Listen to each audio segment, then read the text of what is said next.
Yo, what's up guys? It's your boy, J That Dude, back in with another video.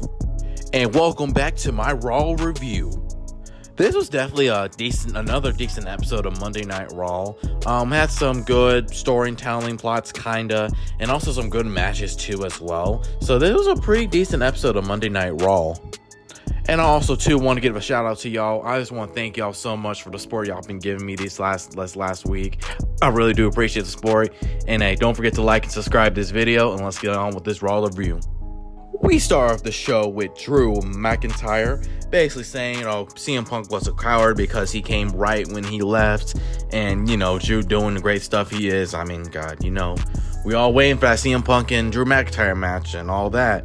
And then saying that Jey Uso took his spot and things like that and called Damian Priest a paper champion. I don't know, Drew, you might agree with that one. And then Damian Priest comes out and basically confronts him and tells him, well, if I was smart enough, I would cash it in. Which Drew did say that too as well. And this was I would say this was Damian Priest's decent promos too as well. And he also granted Drew McIntyre a future World Heavyweight title chance, which Drew has to win that, right? I mean, the only way he will lose is if CM Punk is involved, but if CM Punk's not involved, I mean, you would think Drew would win that match, right?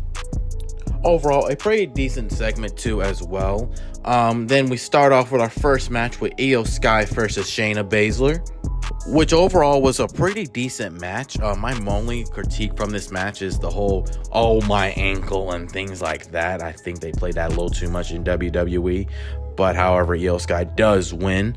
If you didn't see my last video, I did predict that Io Sky was going to win the Queen of the Ring tournament, because I think she needs some momentum after that WrestleMania loss, and I think it will really help her. But overall, it was a pretty decent match.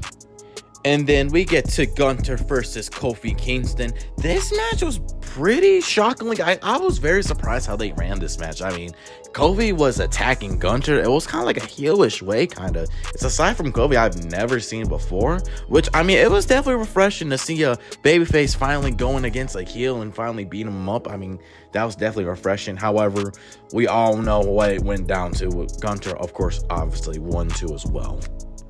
One thing I did not appreciate though, WWE needs to stop teasing us with the Ilya Dragunov and Gunther teases. Like, they need to chill out with that, because I mean, come on, if we was having that next Monday, oh man, WWE need to stop teasing us with that, man. I also forgot to mention, there was also this backstage segment too as well with Chad Gable basically telling Otis and Akira Tozawa would like to just, loosen up and be actually just serious for once.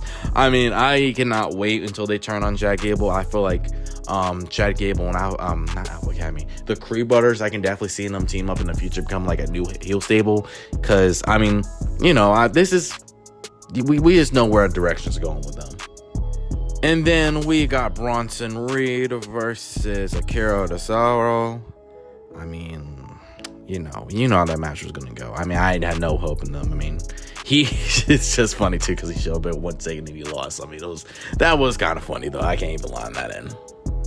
And then we had Lara Valkyria, I finally said her name right, versus Zoe Starks. I ain't gonna lie, Lara Valkyria is actually pretty good. I actually like her character.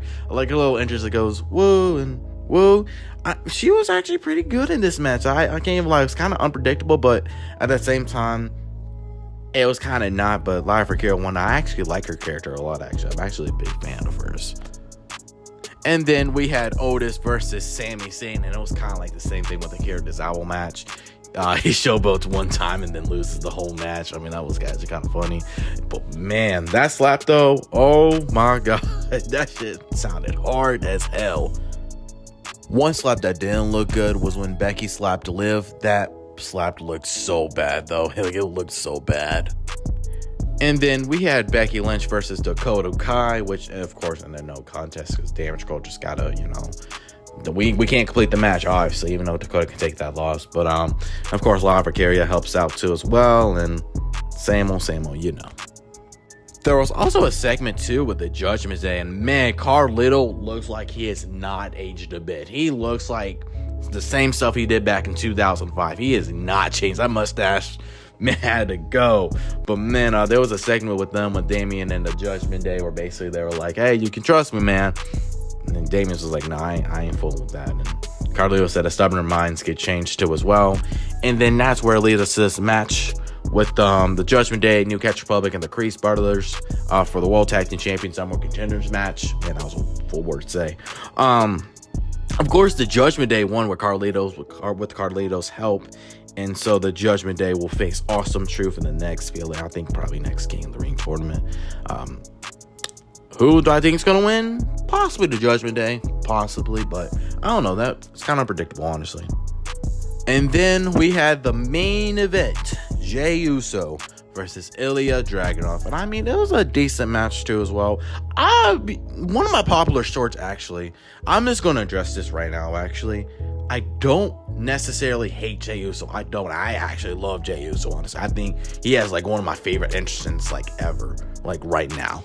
It's just, like I said before, I just think he's just very one-dimensional. And that's the problem with Jey Uso. And we've seen him go beyond that one-dimensional arc. It's just nowadays when he's become like main event Jey Uso, he's just very one-dimensional. So I just wanted to address that. But overall, this was a pretty good match too as well.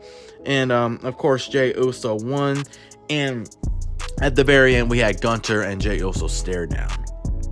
As far as predicting who might win against that, I mean, here's the thing. If you want to go storyline, I think Jey Uso's going to win and face Tama Tonga. But if you just it's like overall who needs to win, I think Gunter needs to win. But overall, that's going to be a pretty decent match, honestly, next week. And that was your episode of Monday Night Raw. And like I said, it was a pretty decent episode of Monday Night Raw. Contained some story development too as well. So honestly, I give this Raw, honestly, a 7 out of 10. Wasn't too bad.